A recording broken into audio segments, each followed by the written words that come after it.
महिला भक्त वृंदावन से बिहारी जी लेकर अपने घर आई और तभी बाहर से गोलू घर के अंदर आया और माँ से पूछता है कि माँ, ये कौन है? तो मैया ने बोला, ये भगवान हैं और ये ही हमारे मालिक हैं।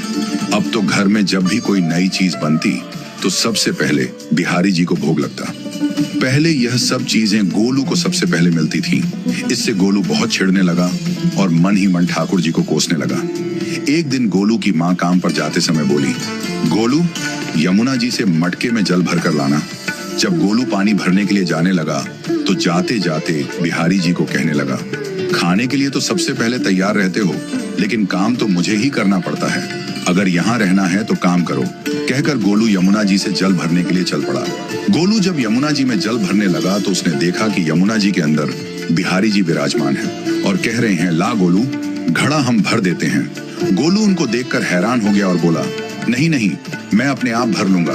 लेकिन ठाकुर जी ने उसके हाथ से घड़ा ले लिया और भरकर घर ले आए।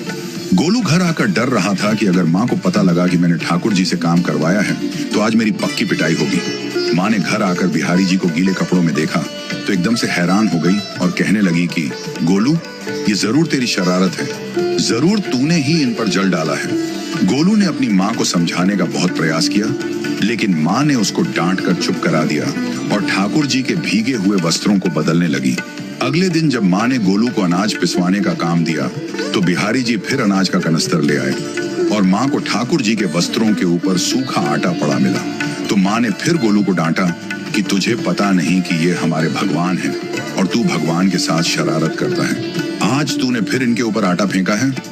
तो गोलू शपथ लेकर कहने लगा, नहीं माँ, मैंने कोई शरारत नहीं करी है। ये तो मेरे हाथ से गेहूं का कनस्तर लेकर खुद पिसवा कर आए हैं। गोलू की माँ आज बहुत गुस्सा हुई।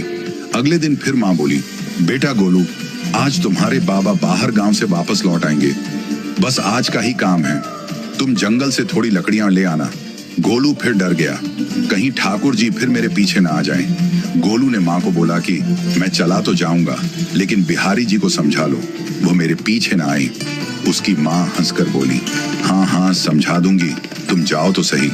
गोलू जल्दी जल्दी लकड़ियां लेने जंगल में चला गया और माँ काम पर चली गई। लेकिन उस दिन माँ काम से जल्दी वापस आ गई और देखा बिहारी जी अपनी चौकी पर विराजमान नहीं है। वह तो एकदम से घबरा गई कि कहीं गोलू की शरारत तो नहीं। वह भागी भागी जंगल की तरफ गई। तभी उसने देखा कि गोलू के साथ एक इंसान लकड़ियों को लेकर घर आ रहा है। गोलू की माँ यह देखकर हैरान हो गई कि ये तो बिहारी जी हैं। ये क्या हमारे भगवान हमारा काम कर रहे हैं? इसका अर्थ गोलू ठीक कह रहा था। वह जल्दी जल्दी भागकर ठाकुर जी के पास गई और लकड़ियां उनके हाथ से लेते हुए उनके चरणों में गिरकर रोती हुई बोली, हे बिहारी जी, ये आप क्या कर रहे हो? मुंह गरीब का काम क्यों कर रहे हो?